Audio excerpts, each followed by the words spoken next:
నమస్కారం అందరికీ. ఇప్పుడు మనము వర్ణమాలలోని మూడో భాగం ఏంటో నేర్చుకుందామా? మరి ఆలస్యం ఎందుకు, స్టార్ట్ చేద్దామా? స్టార్ట్ చేసే కన్నా ముందు మనం నేర్చుకున్న రెండు భాగాల పేర్లేంటో ఒక్కసారి గుర్తు చేసుకుందాము. మొదటి భాగము స్వర్. వర్ణమాలలోని మొదటి భాగము స్వర్. స్వర్లో మనకి ఆ నుండి అహా వరకు అక్షరాలు వస్తాయి. నేర్చుకున్నారు కదా. రెండవ భాగము వ్యంజన్. వ్యంజన్లోని అక్షరాలు ఏంటి? క నుండి హ వరకు.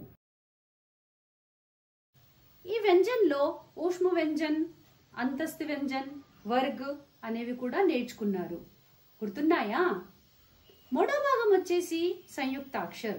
ఈ సంయుక్తాక్షర్లో 4 అక్షరాలు ఉంటాయి. వర్ణమాలలోని లాస్ట్ భాగము సంయుక్తాక్షర్. సంయుక్తాక్షర్లో 4 అక్షరాలు ఏంటో ఇప్పుడు చూద్దాం. సంయుక్తాక్షరాలంటే వ్యంజన్లోని 2 అక్షరాలు కలిసి ఒక అక్షరం తయారవుతుంది.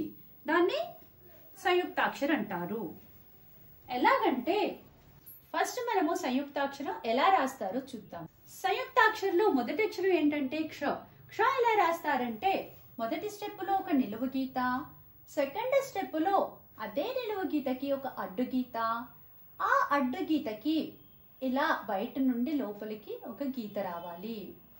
తర్వాత స్టెప్ లో లోపల నుండి బయటికి గీత వస్తుంది. నెక్స్ట్ స్టెప్ లో శిరోరేఖ ఇచ్చేస్తే మనకి అక్షరము కంప్లీట్ అయిపోతుంది. అది మీకు తెలిసిందే. క్ష అక్షరము కంప్లీట్ అయ్యింది. ప్రొనౌన్సియేషన్ క అని వస్తుంది. క హిందీలో హాఫ్ ప్రొనౌన్సియేషన్ రావాలంటే మనకి ఇలా ఒక గీత ఇస్తారు.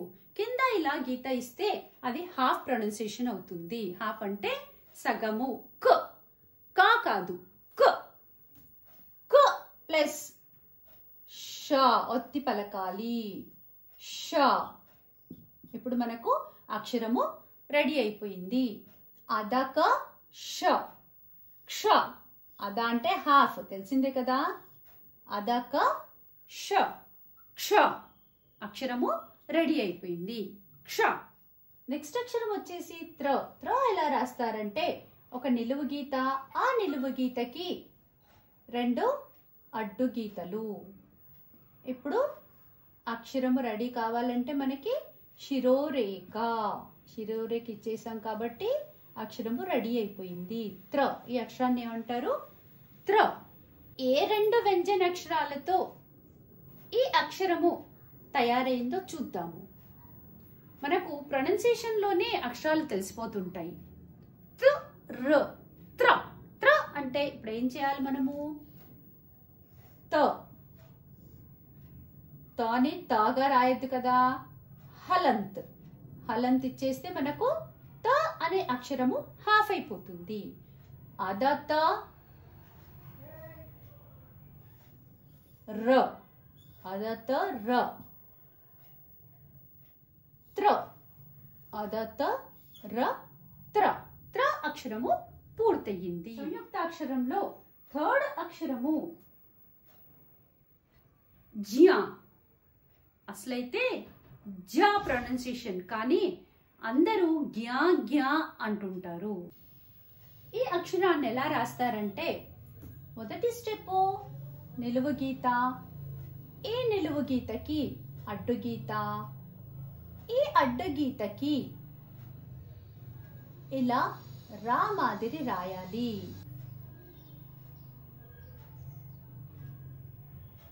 లాస్ట్ కు మనకు శిరోరేఖ చేస్తే అక్షరము కంప్లీట్ అవుతుంది. అది మీకు కూడా తెలుసు. జ్యా అక్షరము కంప్లీట్ అయ్యింది. ఈ అక్షరము ఏ 2 వ్యంజన అక్షరాలు కలిపితే తయారయ్యిందో చూద్దామా. జ. జ ఫుల్ కాదు కదా, హాఫ్. హాఫ్ అంటే ఆదా జ. న్య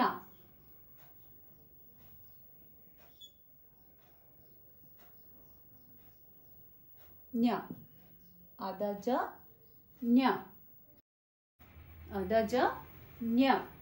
ఇప్పుడు మనకు అక్షరము కంప్లీట్ అయ్యింది. జ్య క్షత్రజ్ఞ అంటారు. సంయుక్తాక్షరాలు లాస్ట్ అక్షరము. లాస్ట్ అక్షరం ఏంటంటే శ్ర. శ్ర ఎలా రాస్తారంటే మొదటి స్టెప్ నిలువు గీత. ఈ నిలువు గీతకి క్షాలో రాసినట్టుగా అడ్డు గీత నుండి పైనుండి కిందికి రాయాలి. నెక్స్ట్ స్టెప్లో మధ్యలో నుండి ఒక గీత ఇలా క్రాస్ వస్తుంది. ఇప్పుడు మనకు అక్షరం కంప్లీట్ అవ్వాలంటే శిరోరేఖ. శిరోరేఖ ఇచ్చేసాం కాబట్టి అక్షరము కంప్లీట్ అయిపోయింది. ఏమంటారు ఈ అక్షరాన్ని? శ్ర. ఈ శ్ర అనే అక్షరము ఏ రెండు వ్యంజనాక్షరాలతో తయారైందో చూద్దాం. ప్రొనౌన్సియేషన్ లోనే మనకు తెలిసిపోతుంది. ఒకసారి పలికి చూడండి. శ్ర. శ్ర అంటే ష ర. ష ష ష. హాఫ్ అంటున్నాం కాబట్టి ఆదా ష ర. శ్ర శ్ర. సంయుక్తాక్షరంలోని అన్ని అక్షరాలు కలిపి రాద్దాము. చూడండి. క్ష త్ర జ్ఞ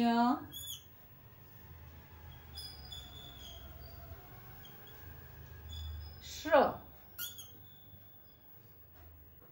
ఈ 4 అక్షరాలు